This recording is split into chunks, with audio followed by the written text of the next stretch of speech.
The Dave Hooker Show. A presentation of Off the Hook Sports. Objective insight, expertise, top guests. Available on YouTube, Apple, Spotify, and the Off the Hook Sports app. Download now for free. Also available on offthehooksports.com. I compute and obey. Now, the Dave Hooker. Ready. All right, here we go with Caleb Calhoun. I am Dave Hooker, and we are T-minus, by my count, 5 days away, depending on when you're watching or listening, from the unofficial kickoff to SEC Media Days and the college football season. Here we go. So it's exciting. Caleb, you can kind of feel it in the air. Emails exchanging back and forth, lining up guests. It's wild. Caleb, are you feeling the flow? How are you today, Caleb, as the unofficial kickoff to football season, SEC Media Days, is just a couple of days away? Pretty darn cool. How are you, Caleb? I'm doing great. I'm feeling the flow, too. I saw Josh Pate say yesterday, like, here's how you know if you're a casual or not, and that's what he refers to, certain college football fans. You're a casual if you think this is the offseason. It ain't no offseason. That's absolutely right. I agree completely. Let's start off with a question because we got a lot to get to on the program, but something that I wanted to weigh in on because this all kind of just happened over the course of the past 24 hours. I want to remind you that on the program today, it's the SEC Network takeover for Tennessee. So we'll talk about the most memorable games in Tennessee football, basketball, and athletics over the past year. And I'm going to put a caveat in there because I know what everybody's going to say first. You can't say that first. Also, Butch Jones on the hot seat. He lives on the hot seat. That's the way he rolls. It's time to get that $26,000 a year gig at the University of Alabama again. I'm sure he's open to that. He's made enough money where he should be just fine. Also, why Butch Jones wasn't the worst hire at the time of his hiring. And Tennessee, Alabama, Tennessee, Georgia, two of the most meaningful games in all of college football. So we've got a lot to get to, including predictions of 10 wins for Tennessee, which everybody is all over the place. I wrote a column about that. We got people saying 10 wins. We got people saying number 19. We've got just all across the board. I don't think anybody knows what to think about Tennessee. And I think that a lot of people felt like they missed the bandwagon and they missed the lead story of all of college football last year with Tennessee because they thought they would be about an 8-win team at best. And what does Tennessee do? They win 10 in the regular season, 11 overall. So I think there are people that feel left out, and they are, as media members and national analysts, that don't know nearly as much about their individual teams as individual reporters like Caleb and me. No knock against them. There's too many programs to keep track of. But they're just all over the place, Caleb, as far as optimistic and pessimistic predictions. Some people think Josh Heupel's a flash in the pan. Tennessee got lucky with Jalen Hyatt. If you're looking from afar, got lucky with Jalen Hyatt, a special talent. It's more about the guys they had than the system. On the flip side, and I think that you agree with, Heupel's a pretty special coach. This is a special offense, and it's getting better. But as far as a national media member, and I've been in that position before, it's tough to keep tabs on every single program under your purveyance. And I think that Tennessee is one of the most unknown programs among national media members as far as what they'll do this season in the nation, bar none. I think it's right up there with, I don't know what to think about these cats. Do you kind of get that feeling? Because every prediction I see is one extreme or the other. I haven't seen anybody say 9 wins, which would be right down the middle, right? Yeah, I agree. And I'm with you. I give them a break because I've kind of been in the national media forum too. And you and I are trying to cover a little more SEC, and we have been this summer. And we're even learning just doing that. It's so much harder to do that and get things accurate when you're not on a day-to-day basis covering in the weeds of one program. And I don't think people understand how it's we talk about the workload of college football coaches. Guys, the workload of college football national media is insane because you're talking at least every SEC and Big Ten team, and then quite a few other top 25 caliber teams. You're talking like 45 to 50 teams that they have to keep an in-depth eye on at all times, particularly in the off season. That's a lot of work. And I don't think people realize that. I agree. And then you've got Phil Steele in particularly, and I'm not knocking Phil Steele. I think he does want. I was a Phil Steele fan before Phil Steele's parents were Phil Steele's fans. I mean, I liked Phil Steele like 25 years ago. Okay, so I'm not knocking him, but he's been on Knoxville media and he said they'll rival Georgia. And then he has them number 19 in his poll, which would equate to 3 or 4 losses. And then now he has them predicted for 10 wins. So I don't think Phil Steele knows. I don't think a lot of other national media know. And I mean, to some extent, we don't know. But I feel like we have I'll just be honest with you, a pretty darn good grasp of what Tennessee's going to do this year. As a matter of fact, I go into this season, I don't know if this is good or bad for Tennessee fans, with more confidence of my prediction of success or lack thereof than really any year maybe since I've covered Tennessee football. I feel very confident that this will be a very good team. Could some breaks go against them, injuries, that sort of thing that leads to an 8-win season instead of 10? Certainly. Could things break the right way and they're at 11 or 12? Certainly. All of that is very, very possible. But I feel confident that they're going to be very good again this year, whereas there's some national media that doesn't seem so sure. So it is the takeover day on the SEC network, which Tennessee will be featured in a ton of games over the past year. They do this for every SEC team. So it started at midnight. If you were up watching it at midnight, God bless you. You're a huge Tennessee fan, and I'll send you an off the hook t-shirt. How about that? But first, we're going to get to today's tough question, which has to deal with that very thing, and that's the Tennessee takeover. It's brought to you today by Zen Sports. Today's tough question. Take a side. Take a stand. The Dave Hooker Show, a presentation of offthehooksports.com. Best answer to today's tough question. You got to surprise me. You got to challenge me. We'll get a t-shirt, an Off the Hook Sports t-shirt. You'll love it. It says Hooker right across the front. Maybe a little bit more relevant last year when that was a quarterback, but still, Milton was copyrighted. And it's not my last name. So here we go. Today's tough question, other than the Alabama game, take it away. That's off the board. What was the most, do you want to go meaningful or memorable games of the past athletic fiscal year, brought to you by Zen Sports? I'll tell you more about them in just a second. You pick it. You pick the word, and I'll follow your lead, sir.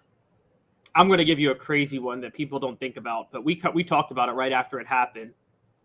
I think the Pittsburgh game is really what got Tennessee football going last year. I think that overtime.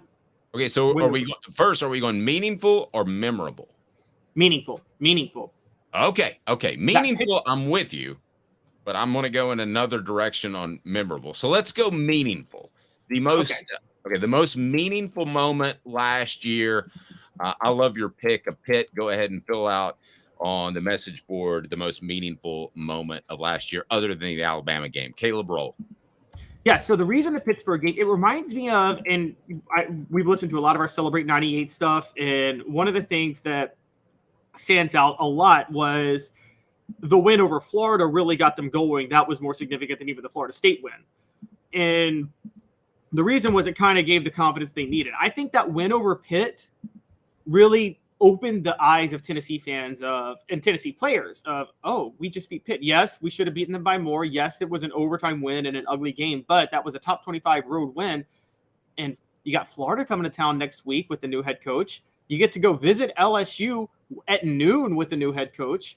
That those chips are falling where they may, and you should easily take advantage of those. So Pitt, I think, was their toughest mental hurdle. And once they got past Pitt, they realized a 5-0 start was on the table. And then once they got to 5-0, they had all the confidence they needed for that Alabama game, and which is why they pulled off that upset. So I think Pitt really set the dominoes in motion for them. Okay, let me set you up for another one. What is Tennessee's record if they don't pull that out against Pitt? Because that would have a confidence impact more than just an impact on the win-loss record? What does Tennessee finish if they don't get that win at Pitt? Oh, they're 8-4. They lose to Florida 2 weeks later, and they lose to Alabama. Wow, that's strong. Do you think about the Florida game? Don't forget the Florida game. They were trailing in the first half, and Florida had the ball. Do you think Tennessee has the mental toughness to overcome that, given all the history of Florida and having lost to Pitt 2 weeks ago? Had they lost to Pitt?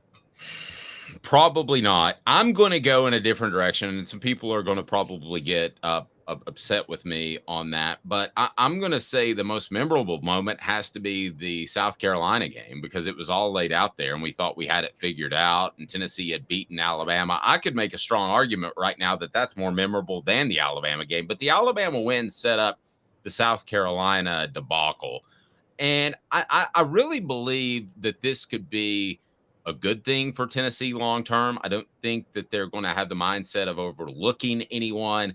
I think there was a guy in Jeremy Banks that was a Pruitt recruit that probably was not real fond of the fact that Pruitt was gone and he was under a different coach, and Jeremy Banks created a distraction. So I think that will signify the end of whatever fractured sort of roster you might have. Because some guys are Pruitt guys still. I know that sounds crazy, and some guys are Heupel guys, but I think that's all over now.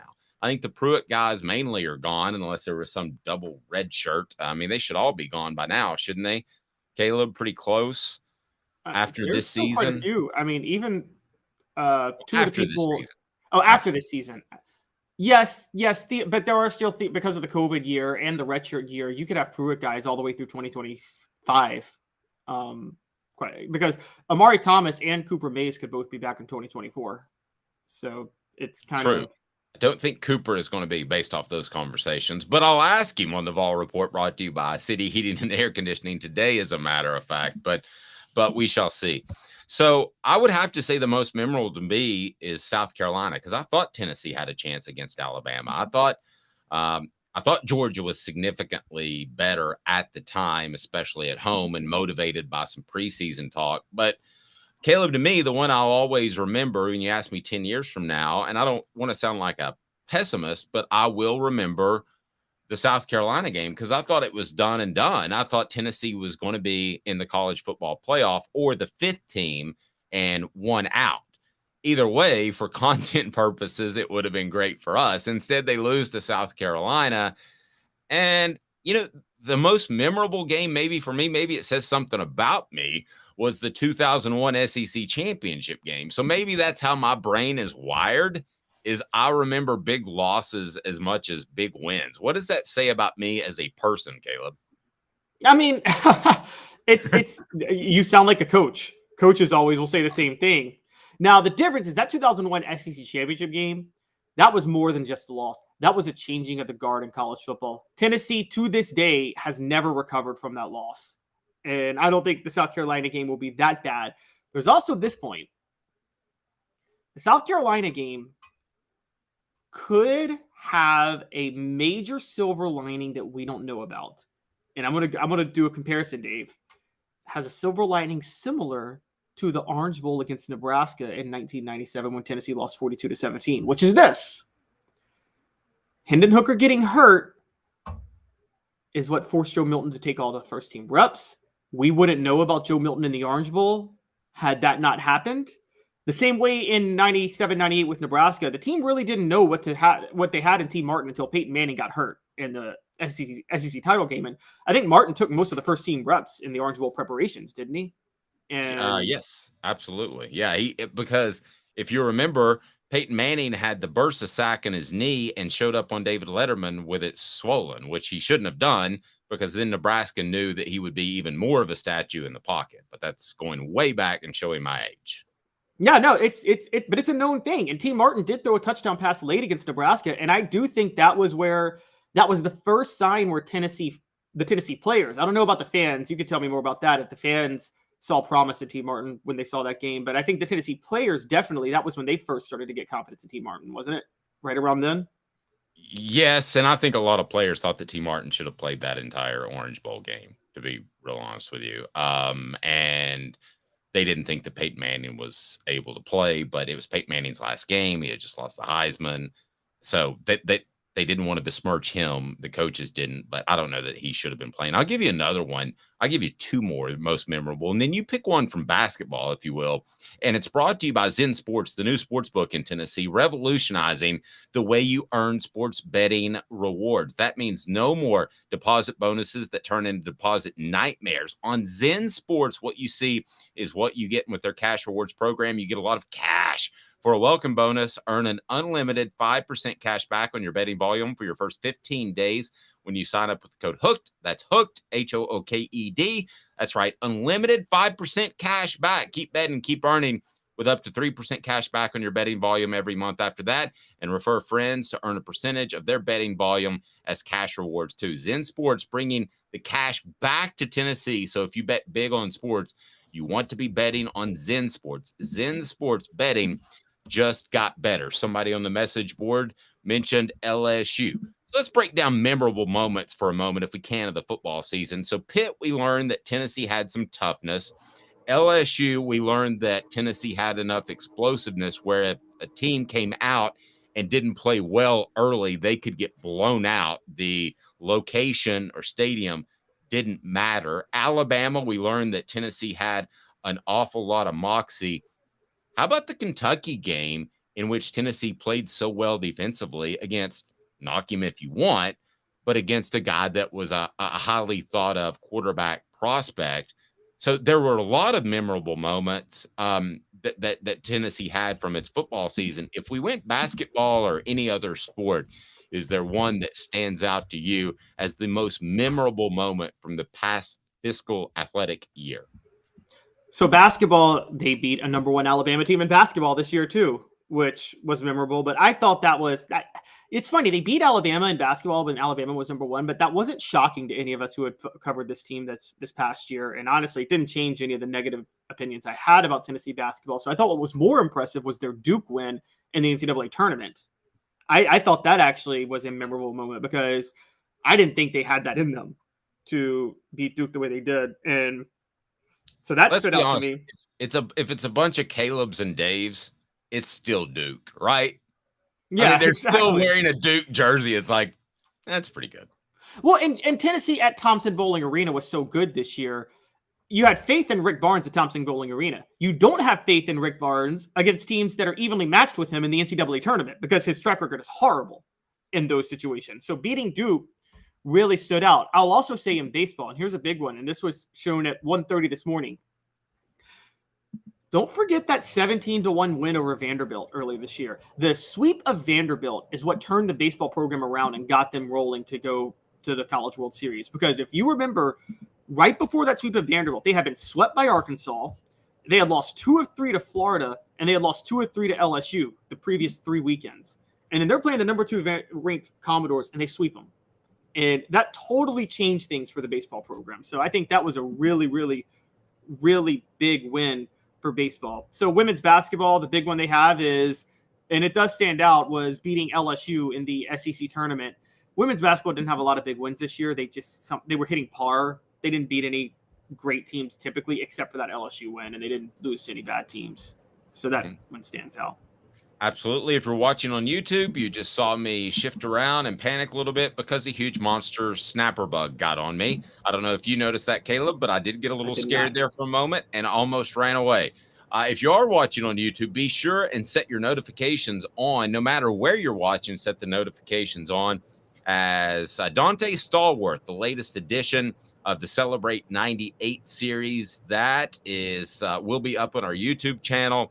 Also, Jacob Warren will be up today, and we're looking for Cooper Mays. And then Cozy Coleman, who is a pretty good offensive lineman, will be part of the Celebrate 98 series, and that's brought to you by Tennessee Cider Company. Go to tncidercompany.com, use the promo code HAT, that's HAT, and you will get some free swag with any purchase of your chosen cider, and you can get it delivered almost anywhere in the United States of America. So that is pretty awesome. All right, Butch Jones. On the list of hot seat coaches, the former Tennessee head coach has been in Arkansas State after his internship under Nick Saban. Apparently, that didn't help much. There's some other SEC coaches and other known names on this list that I want to get to. But my, oh my, Butch Jones, what happened in the end to his career? Because it appears to be going downhill to the point of he's going to be a career assistant. He's gotten his now what? Fourth shot at being a head coach. Most significant was at Tennessee, and now he's at Arkansas State where he could get fired. Your thoughts on Butch Jones? Was he an even worse coach than we thought, or is it a bad situation at Arkansas State?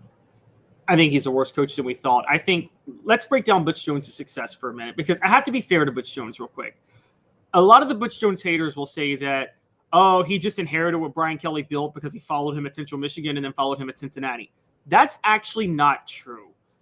For those who don't know, Butch Jones' first year at Cincinnati, he went 4-8 right after Cincinnati went 12-0. He actually had to completely rebuild the Cincinnati roster after Brian Kelly had left. And he did a pretty good job and installed his own system. The Central Michigan 3 years, his last year in 2009, he took them 11-2, the best season that team had in school history. And just a few people he found, whatever you think of him now, he found Antonio Brown out of nowhere. All right, that guy was not going to be a football player. And Butch Jones and Zach Azzani at the time found him and scouted him and put him in there.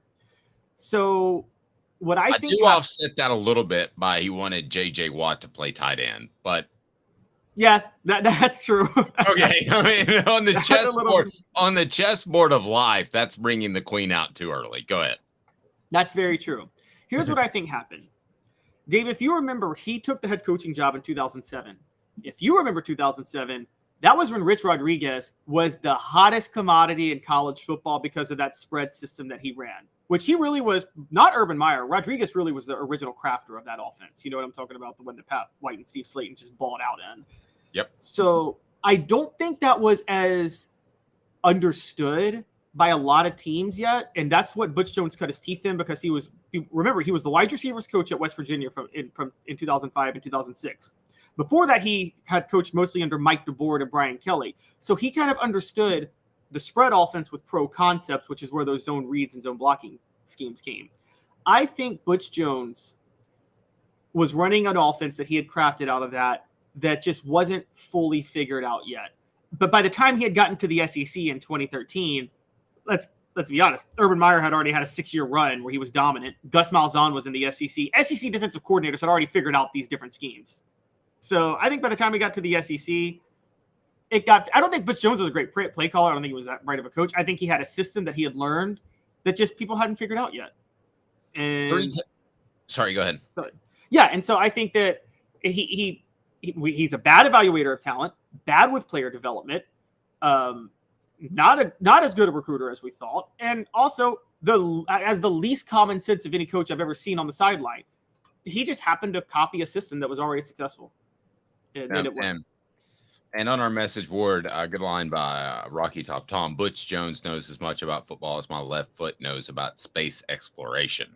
So we're going to name Tom's left foot Elon Musk from now on. So with the coaches that have ties to the SEC and a couple currently in the SEC that are on the hot seat, who are most likely to get fired? And I want to include Butch Jones in that list. And it's brought to you by Andy Mason. AndyMasonRealEstate.com. He will change the way you view real estate. Why?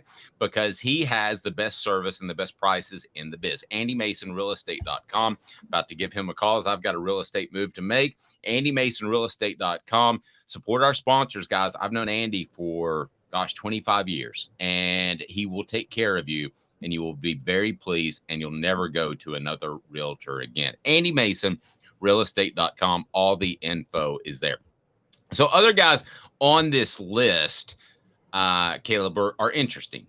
Eli Drinkwitz, which you know that I'm not high on, and then you have Jimbo Fisher. Let's start with Drinkwitz. Am I the only one that it just feels like he's just kind of holding on for dear life, a la a Butch Jones towards the end? It just doesn't feel like that he's going to be a long-term success at Missouri. And I guess this year would tell the tale, but I don't see Eli before we get to Jimbo Fisher being a long-term answer. But if you're a Tennessee fan, you should want him to stay there as long as humanly possible.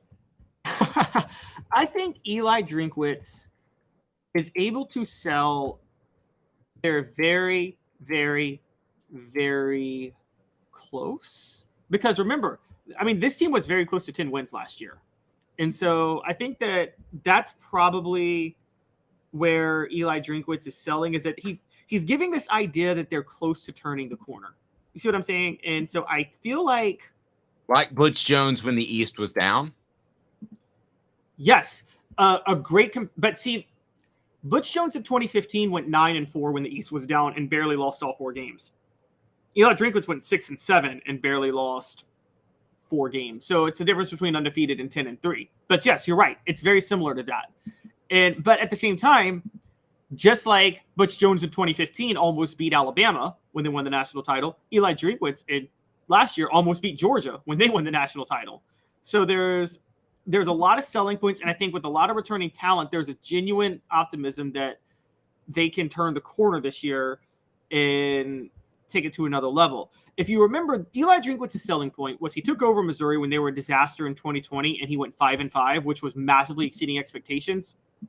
A lot of first-year coaches built a reputation for what they did in 2020, and no one should count 2020. It was such a wild year. There was no spring practice, barely any all season.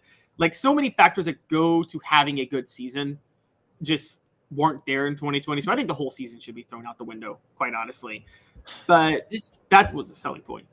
This sounds insane, Caleb, but I'm going to say it. I'd almost rather be a Missouri football fan than a Texas A&M fan short term, because I think that Jimbo Fisher hangs on, and with Bobby Petrino, they have a semblance of organization that they didn't have on offense before, and that Jimbo Fisher is able to squeeze 2 more years out of that contract. I don't think he'll be fired at the end of this year. I think that at the end of 2024, things get really dicey if they don't improve. But at least with Missouri, here's the way I predict it. Eli Drinkwitz is going to be horrible this year. They're going to be horrible this year. They were 6-7 last year, and they're going to fire him and make a clean break. Now, A&M, I know long-term has more facilities and more resources and all that. So, but short-term, I think I'd almost rather be a Missouri fan than be an A&M fan that's stuck with Jimbo Fisher because of an absurd contract.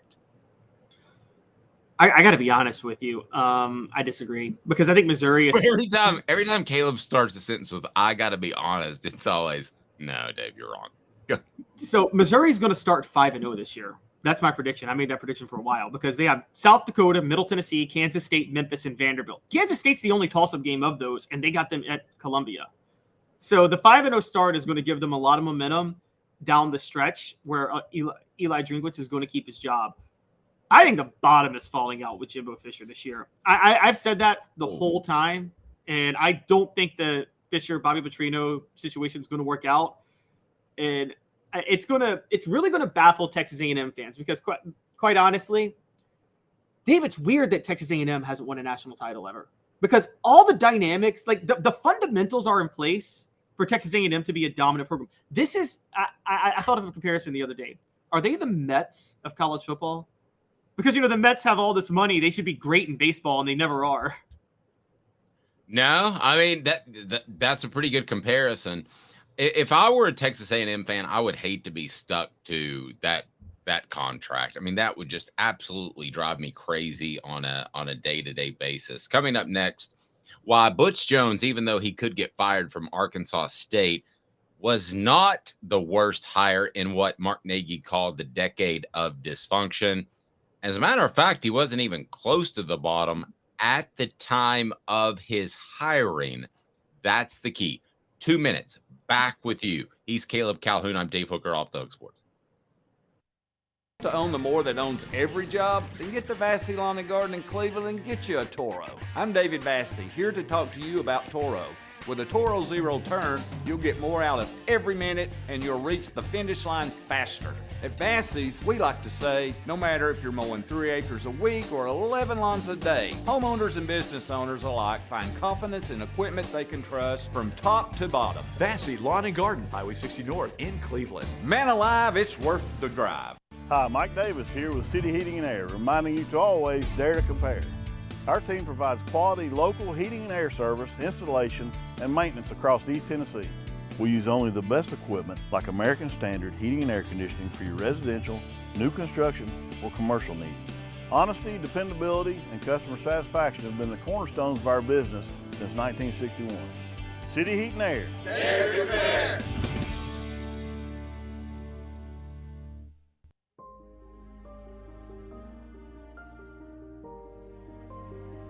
Our family has been creating one-of-a-kind pieces of jewelry in West Knoxville since 1986. Each piece is a combination of unique processes that bring your idea to life.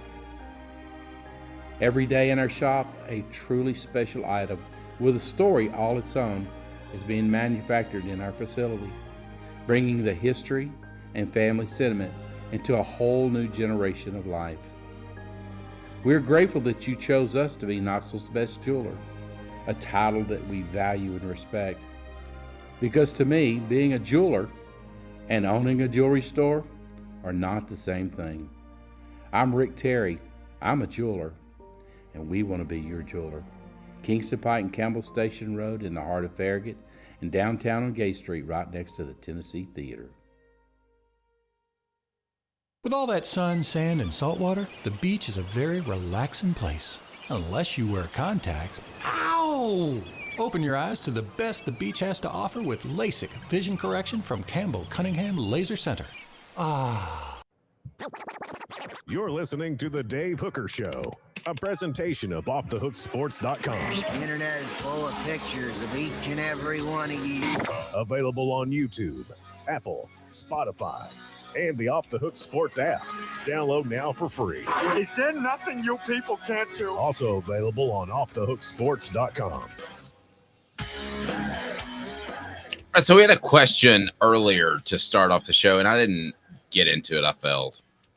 Dave, does it sit right with me that Northwestern's coach, Pat Fitzgerald, got fired for things out of his control while Kirby Smart's players got get underage kids drunk off their rears and allegedly assault women?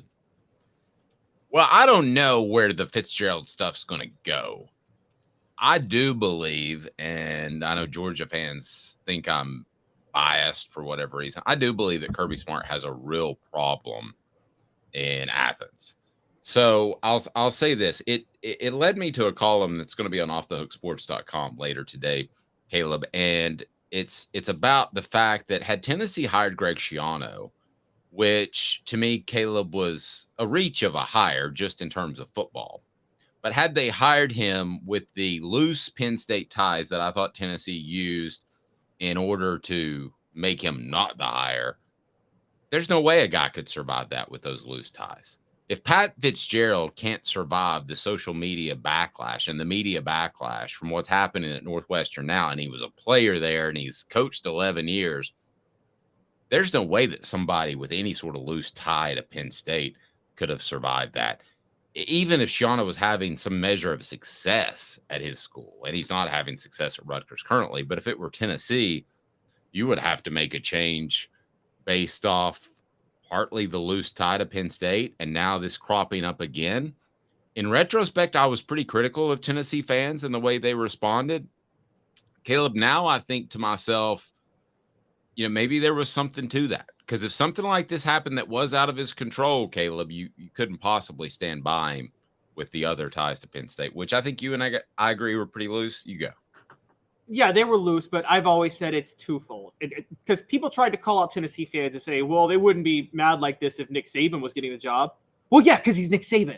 Okay, the question becomes, do the moral issues of whatever they may be outweigh your success on the field? And sorry, guys, success on the field matters. So Greg Schiano, if he had won 2 national titles at Rutgers and had a successful NFL tenure, I think Tennessee fans wouldn't have cared, nor should they have.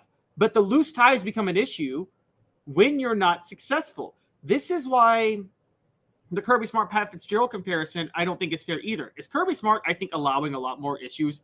Yes. Could it be a disastrous problem long term? Yes. The difference?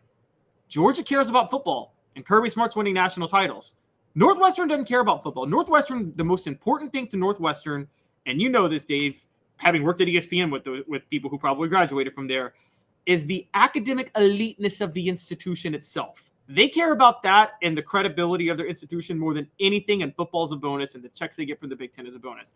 They're not, most other schools are, we're not going to let this derail our football program. Northwestern, we're not going to let our football program derail our academics. And they're very, very, very clear about that. And so it's about priorities, and neither's wrong. I'm not saying that makes them more moral than Georgia. I'm just saying that's what they care about. Yep, completely agree. Jacob Warren, the Vol Report brought to you by Bassey Lawn and Garden. What should people do that are listening right now? What's up, everybody? This is Jacob Warren asking you to like, subscribe, and share. Dave needs this. Does. So thank you very much, Jacob. We appreciate that. All right. So the worst hire at the time, Kiffin, Jones, Dooley, Pruitt at the time, and where would Schiano have ranked in there before we get to the most meaningful games of 2023 that include 2 Tennessee games? And I'm talking from a nationwide perspective. So if you rated those at the time, I'll give you mine first. I thought Dooley was the worst hire, losing record at La Tech. I thought that Pruitt was the second worst hire. I thought that Kiffin was the third worst hire.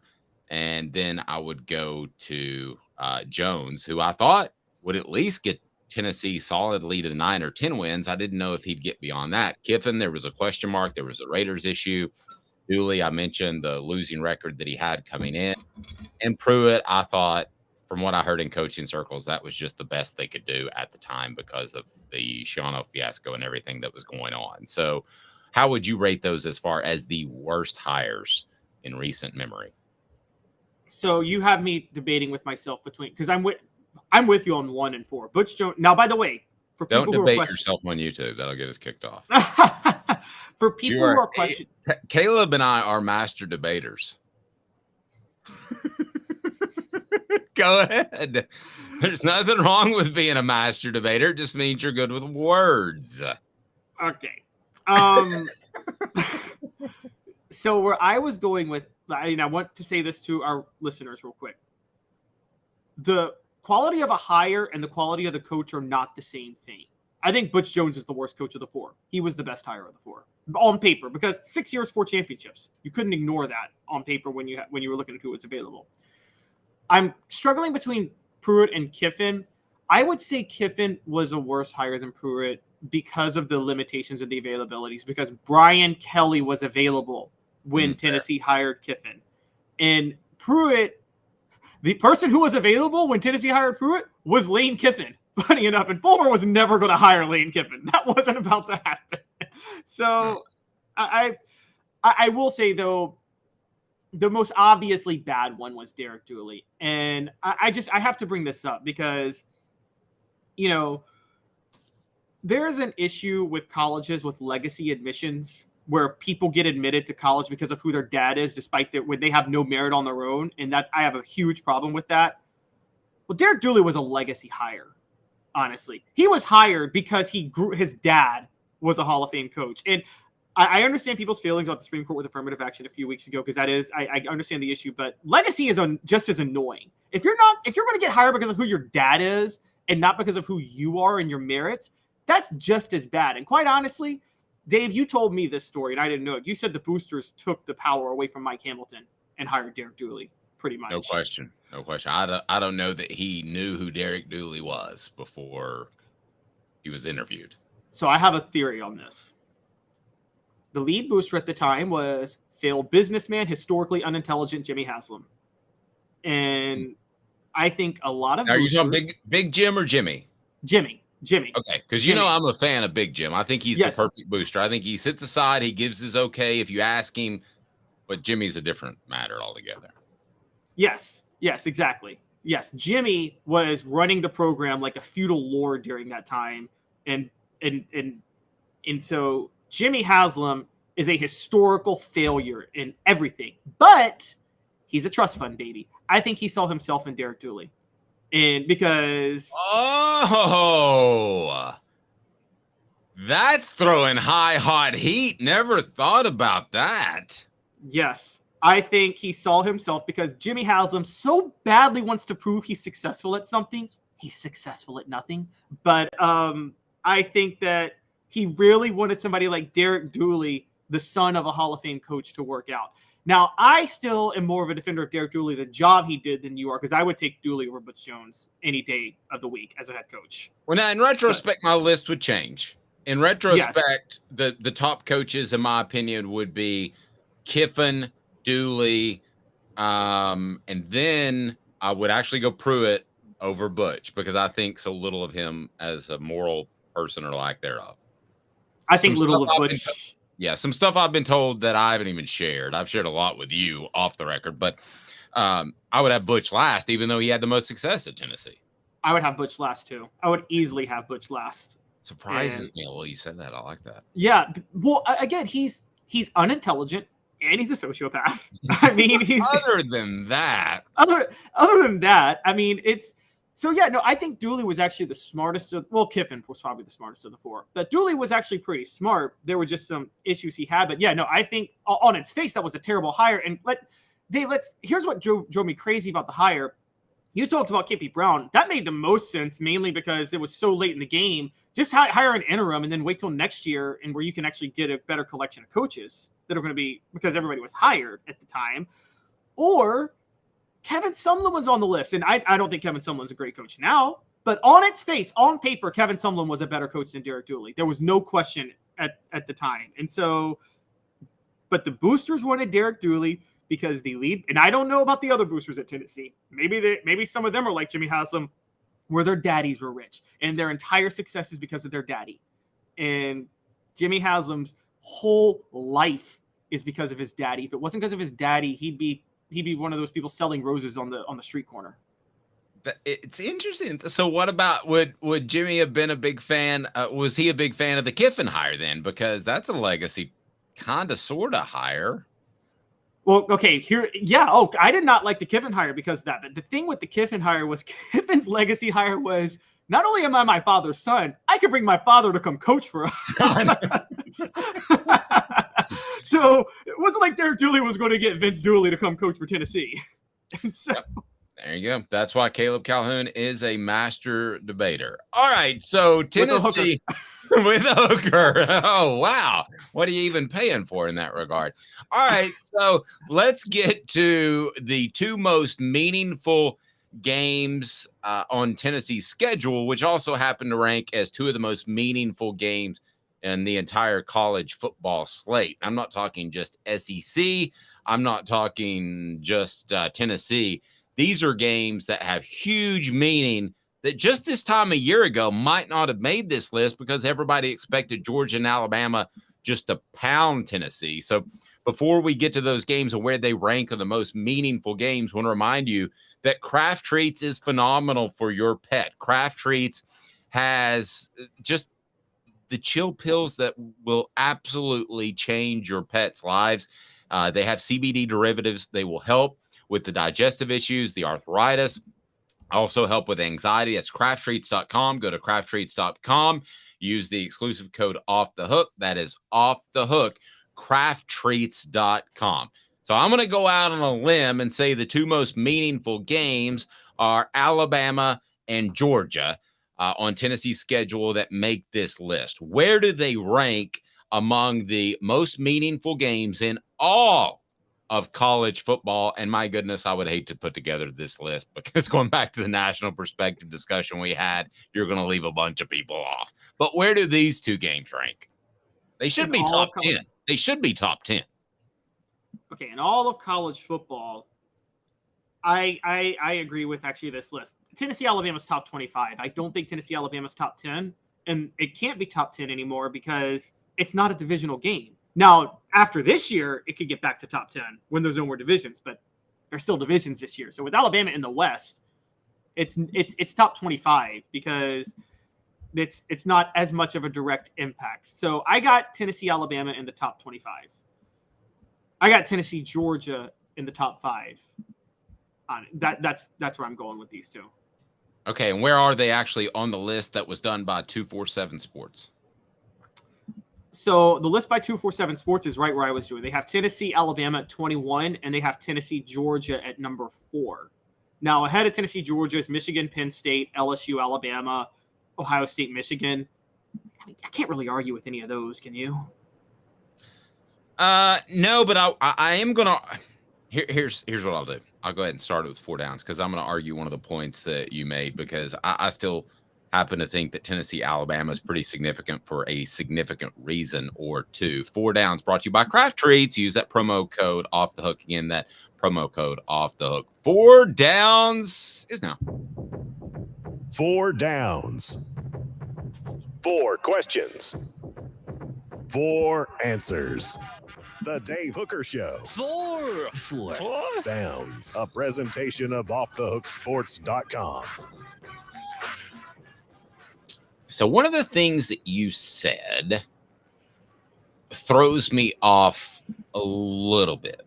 I'm not totally disagreeing with you, but I'm kind of disagreeing with you because you talk about which is the bigger game between the two. I think it's easy to say Georgia. I think it's very easy to say that that's the SEC East. However, what would 2 wins in a row mean for the Vols over Alabama? So this particular year, what would be the bigger win? I'm going to give you the easy one, okay? Because I know you're going to go Georgia, and you're probably right. But Cooper, set us up for first down. Coop here. First down. So you want to go Georgia. Tell me why in 10 seconds or less, because you're pretty much right. Because it's an SEC East game. That's all I need to say. Okay. I'm going to say Alabama because I think Georgia very well could be going off the rails. I think that with the discipline issues, I've seen this before up close under Philip Fulmer, and it doesn't seem to be going away. And it's tough to get that back. And sometimes you never get that back. So I think Georgia could be going off the rails. I'm not particularly fond of the Mike Bobo hire that we talked about.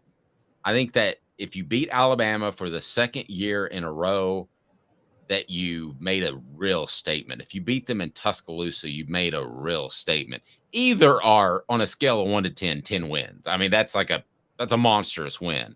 So I'm not at all saying that the Georgia win wouldn't be huge. It absolutely would be. And it's at home, and you would probably have the goalpost back in the river, in the Tennessee River and all that. And that's great and well and good. And I appreciate all that. But to beat Alabama after their run, you might be part of the reason that Nick Saban says, I'm not sure I want to do this any longer. Okay. That happened with Steve Spurrier in Tennessee in 2001. So if you could push Nick Saban out the door, you would agree that would be the bigger win, right? Well, the funniest part about Tennessee pushing Steve Spurrier out the door was they thought the SEC's was about to be theirs for the next decade, and they still haven't won an SEC title since Spurrier retired or resigned from Florida. And well, that's true. But if you can push Nick Saban out the door and Georgia is on a disciplined slide downhill, which I believe to be the case, I could be proven wrong, then did I at least make a decent argument why Alabama would be the more meaningful win in 2023? Can you roll with that at least? I think you made a better argument for Georgia being the more meaningful win, honestly. Oh, gosh. And I'll tell you why. You're talking about all these issues with if Tennessee loses at Alabama this year, on the road to Alabama, it's not a big deal of a loss. If they lose to Georgia at home, and here's the thing, what you're saying means they almost need to beat Georgia because they've got to cash in on Georgia sliding as a program. They've got to beat them and take advantage of the issues in front of them. So the same way I said last year, Tennessee has to beat LSU in Florida. I said they had to because you're not going to get a better opportunity to beat LSU in Florida than in 2022. And they took advantage of those. And based on what you're saying, Dave, if Georgia's sliding, well, Tennessee needs to push them further down. And the way to push them down is to beat them. Okay, fair. Twisted my argument. I'll give you that. Second down. What down is it, Coop? Cooper Mays here.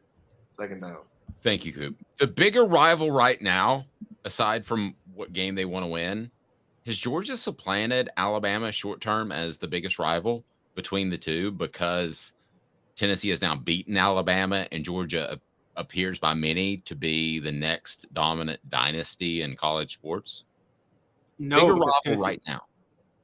funny enough, I would say no, only because Tennessee Georgia is not really a rival yet. Tennessee's got to be competitive to make it a rival, and right now it's Georgia and then Tennessee. And here's a crazy, but I will say this: if you care about history and historical perspective, there's one reason to care more about the Georgia game, which is Alabama's so far ahead of the rest of the SEC when it comes to history that doesn't matter. Georgia surpassed Tennessee this past year in number of SEC titles. So Tennessee's fallen to third all-time in number of SEC titles. Georgia leads the all-time series 27-23. See, Tennessee could care about leading the all-time series with Georgia. They're never going to catch Alabama in yours or my lifetime in terms of all-time series or SEC titles or national titles. But they can catch Georgia. And so I think that's where it's a big deal. Fair enough. Well, I plan to live to 100, so there's that. All right. What down is it, Cooper? Tennessee center Cooper Mays here. Third down. All right. Which game is Tennessee more likely to win? Alabama. Alabama and Georgia. You know what? The home and away, you would say they're more likely to beat Georgia, but I'm just not. I'm down on Alabama this year. I really am, and so I think they're more likely to beat Alabama. I think they're more likely to beat Alabama because they're down, but I'm closer than you because I think this is a revenge type of game. And Nick Saban, even before he had elite talent, was a master motivator. And I'm going to use a Cowboys reference, which you might hate from time to time, but Jimmy Johnson was an incredible motivator. I think of him very similar to Nick Saban. He knows how to push buttons on all the guys. Some guys need the harsh treatment. Some guys need you to be a little bit nicer when they have a bad practice. You just kind of give them a look. So I think that they will be motivated to the hilt that week in practice. No, it doesn't matter when the game kicks off, I know, but they'll be motivated to the hilt in the offseason to say Tennessee's never going to beat Alabama again. We're the Crimson Tide. So I do believe that Alabama will be an incredibly tough matchup, obviously, and they're on the road. So I think that'll be the tougher win between the two to get just because of the motivational factor. And I think Nick Saban's special at that, almost as special as evaluating talent and recruiting. Which down is it, Coop? All SEC center Cooper Mays here. Fourth down. What's the most important aspect in each of those games for Tennessee to pull what we think will be an upset? The most important aspect of each of those games. I'll start first with Georgia. And Elias points out that Georgia matchup is terrible. It is, because they do the exact opposite as Tennessee. So I think it's the running game. I think Tennessee has to be able to run the football with a pretty good offensive line. I think that's the most important aspect of Georgia. I think the most important aspect of, and you could say this about every game, and I'm not trying to cop out here, just don't make mistakes on the road against Alabama. And I don't hate that matchup at all. I think it's a tough matchup. You just can't go out there. I'm not even talking about interception fumbles. Let's bring it back to Joe Milton. Call me a Joe Milton hater if you want to, but Joe Milton can't be missing wide open guys in the Alabama game on the road. That can't happen. Yeah, so for Alabama, I'm going to be a little more cliche than even you. I think it's straight up about Joe Milton because I think Alabama is going to be playing ball control. They're going to be focused on the game, so I don't think they'll make as many mistakes. So I think from that perspective, Tennessee's going to actually have to beat Alabama, and I don't mean they can't beat Alabama the way they beat Florida in '98. You know what I mean? They're going to actually have to beat them by outplaying them, and so that comes to Joe Milton, like you said, hitting on his throws. I still think it's actually the passing game against Georgia too, and that is, I think that it's the receivers. They got to be able to beat those Georgia defensive backs. And last year it was raining. Cedric Tillman they were trying to force it to Tillman when he had a hurt ankle, kind of messed things up a little bit. But the real exposure was the problem was Tennessee's receivers. Georgia put their cornerbacks on them one-on-one, man, and just stuck with them down the sidelines. So I think that the biggest key in that game is it's actually just one question: who's going to win the speed matchups? The foot races, Georgia's cornerbacks or Tennessee's receivers? That's fair. We got another prediction for 10 wins for Tennessee, where Joe Milton ranks among NFL draft quarterback prospects. So the predictions continue all over the place for Tennessee. Needless to say, as people don't know if Tennessee's for real or if Tennessee's a flash in the pan. I'm telling you, media members I talk to both on and off the show, they're uncertain. They're uncertain, which I think is very interesting after what Tennessee did last year. It's not like they were a James Franklin Vanderbilt team that beat a bunch of no names. They beat an Alabama and they beat a Florida. So I'm unsure as to why people are uncertain, but we'll address that. More predictions. And Joe Milton gets a little bit of love, but not too much. In 2 minutes, Off the Hook Sports with Caleb Calhoun. I'm Dave Hooker. Family has been creating jewelry since 1986. Each piece unique with a story all its own. I'm Rick Terry with Rick Terry Jewelry Designs. I'm a jeweler, and I want to be your jeweler. We're grateful that you chose us to be Knoxville's best jeweler. My family and staff look forward to serving you. So please come see us. Kingston Pike and Campbell Station Road in the heart of Farragut and downtown on Gay Street, right next to the Tennessee Theater. Hi, Mike Davis here with City Heating and Air, reminding you to always dare to compare. Our team provides quality local heating and air service, installation, and maintenance across East Tennessee. We use only the best equipment like American Standard heating and air conditioning for your residential, new construction, or commercial needs. Honesty, dependability, and customer satisfaction have been the cornerstones of our business since 1961. City Heat and Air. Dare to compare. With all that sun, sand, and salt water, the beach is a very relaxing place. Unless you wear contacts. Ow! Open your eyes to the best the beach has to offer with LASIK vision correction from Campbell Cunningham Laser Center. Do you want to own the more that owns every job? Then get to Vassy Lawn and Garden in Cleveland and get you a Toro. I'm David Vassy, here to talk to you about Toro. With a Toro Zero Turn, you'll get more out of every minute and you'll reach the finish line faster. At Vassy's, we like to say, no matter if you're mowing 3 acres a week or 11 lawns a day, homeowners and business owners alike find confidence in equipment they can trust from top to bottom. Vassy Lawn and Garden, Highway 60 North in Cleveland. Man alive, it's worth the drive. These mountains hold and defend a spirit far better than moonshine. A drink that holds flavor that becomes necessity. A hard cider made and relished by folk who are as hearty as they are legend.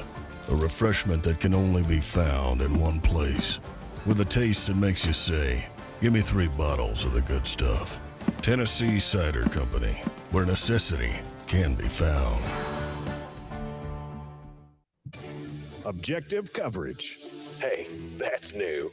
If we get caught, we're going to jail. The Dave Hooker Show, a presentation of Off the Hook Sports. YouTube, Apple, Spotify, and the free Off the Hook Sports app. I'm going to need to see some identification. Back to Dave Hooker. Have you watched the Dante Stallworth Celebrate 98 yet, Caleb? I have not. That is on my list of agenda and things to do today. It's because it was just last night. I won't hold it against you. But it's pretty good. He played Peter Warrick.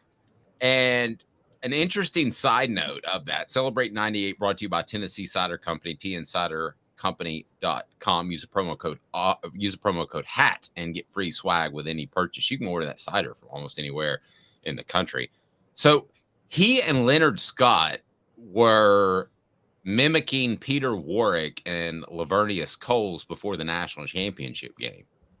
And Dante shared that, and he hadn't, I don't think he said this publicly, but he shared this with us. He thought Tennessee was in big time trouble because he and Leonard Scott were destroying the secondary during practice leading up to it. And as it turns out, the reason, Dante Stallworth was faster and more athletic than Peter Warrick, and Leonard Scott was probably faster, maybe not as good as hands as Lavernius Coles. But they really thought, the receiver group thought, that Tennessee's defensive backs were in trouble.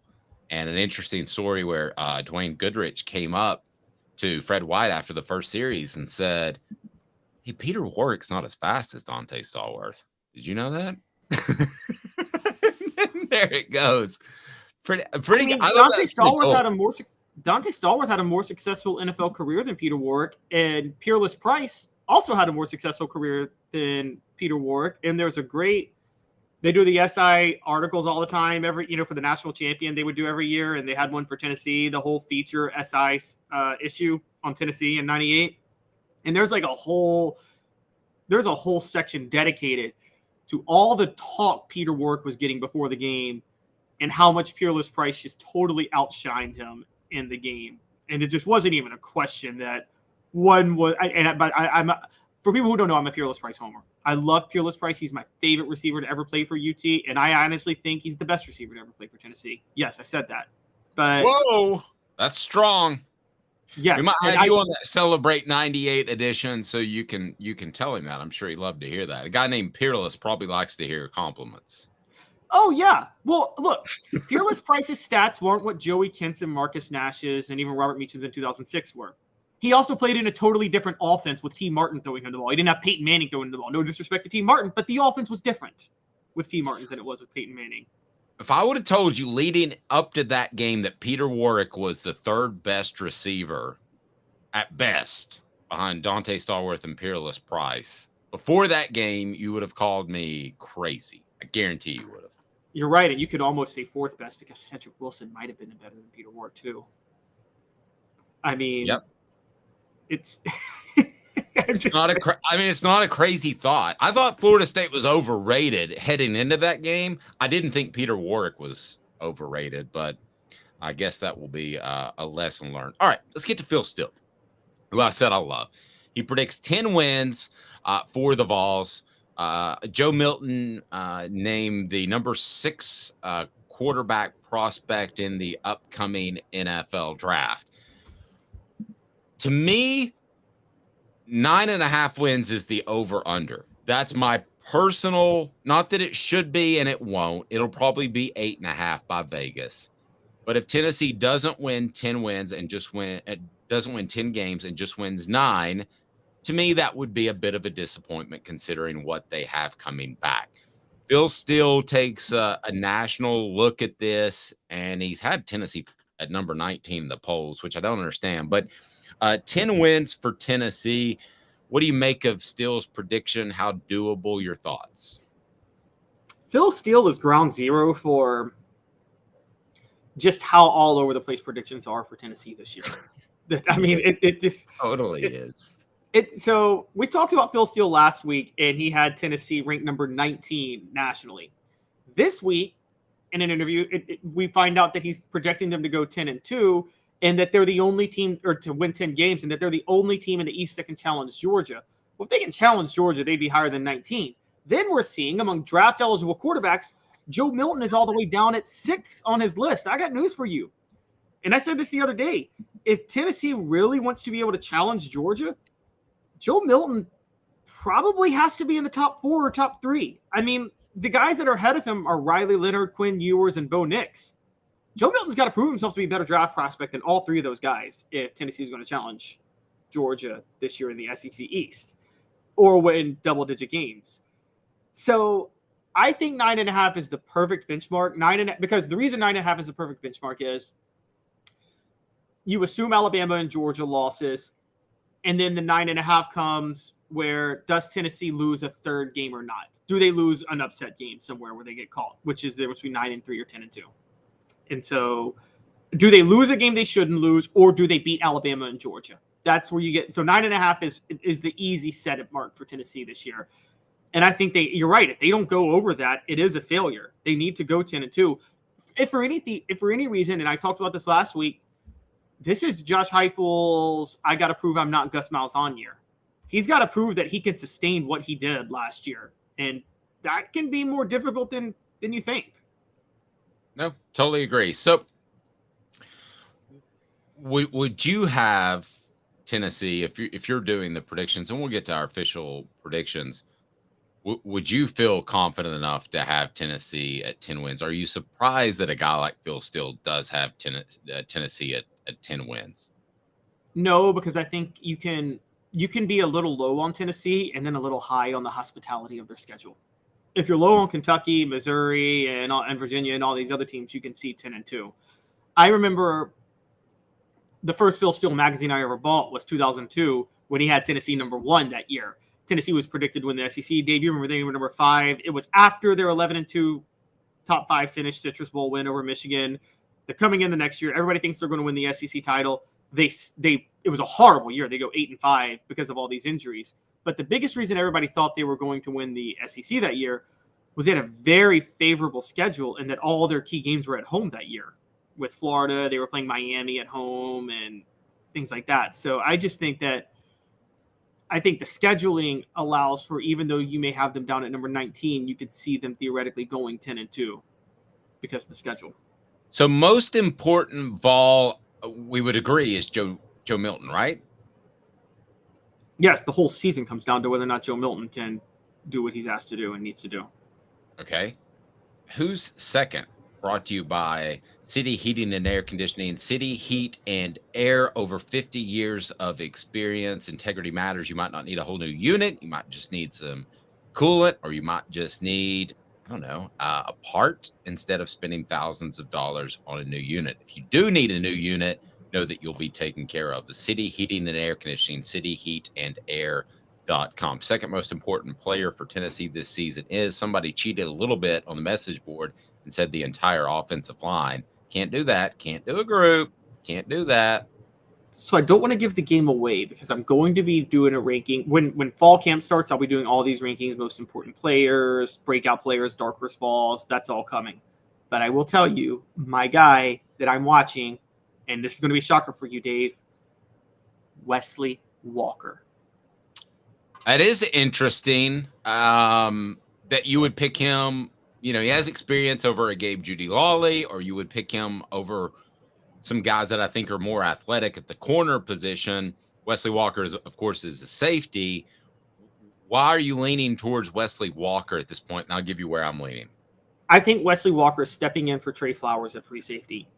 And I think Tennessee will be better in the secondary this year, but they still need that free safety that can cover for giant flaws that the cornerbacks might have.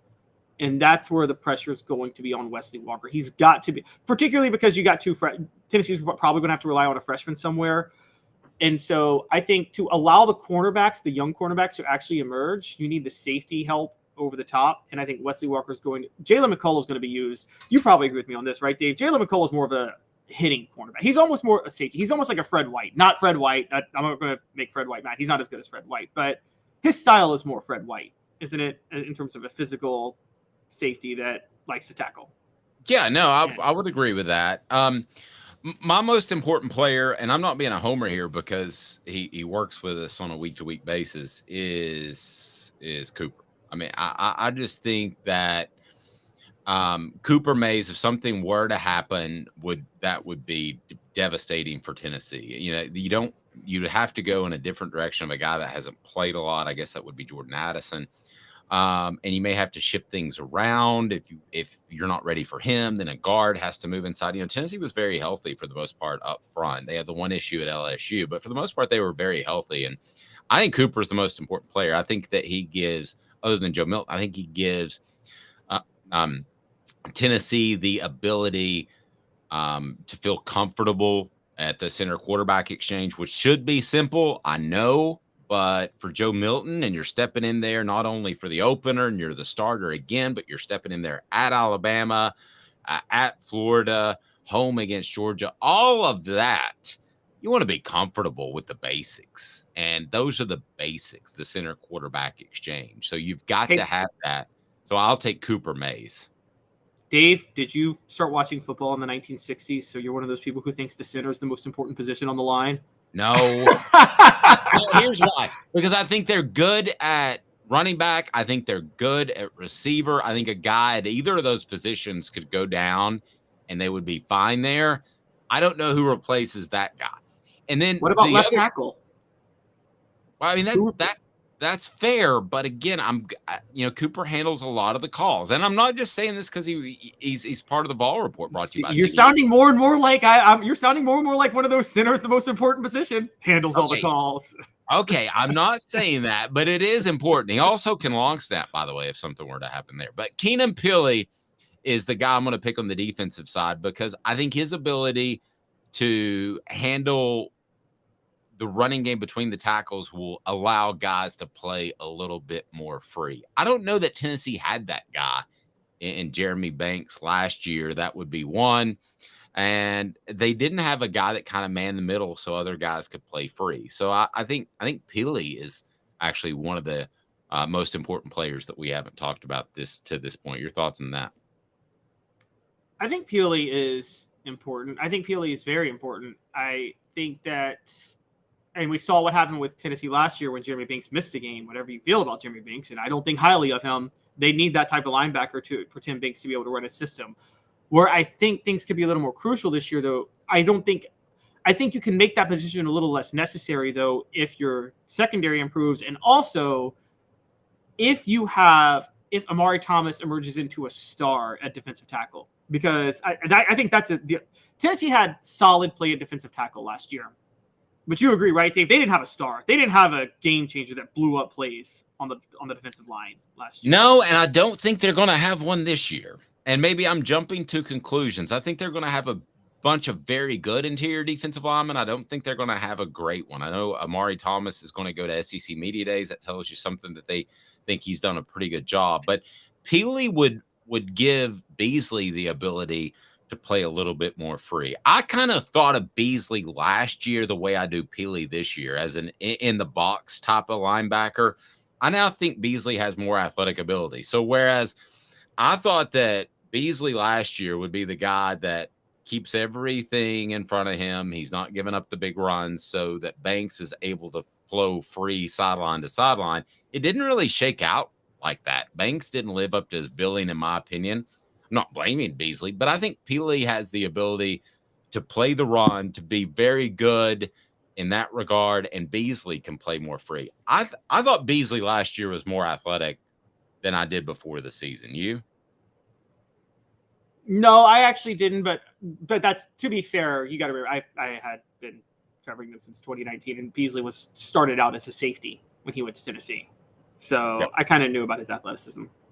Yep, I thought he was very good. He surprised me a little bit. Portions of the program brought to you by Campbell Cunningham, Taylor, and Hahn. Mentioned Off the Hook Sports. When you contact Campbell Cunningham, Taylor, and Hahn, you'll love them because they did my LASIK. Look, I can see near and far. It's fantastic. They also do cataract surgery, and Campbell Cunningham, Taylor, and Hahn has a local vision centers to you that are very local. Their doctors care about you as well, which you don't have oftentimes in the medical field altogether. Trust me. But there you go. Campbell, Cunningham, Taylor, and Hahn. We're with you each and every day live. Get those notifications on. You've got to subscribe, and you've got to have the notifications on because Dante Stallworth's going to drop today. We're going to have Jacob Warren will drop today. So we've got a lot going on. He's Caleb Calhoun. I'm Dave Hooker. This is Off the Hook.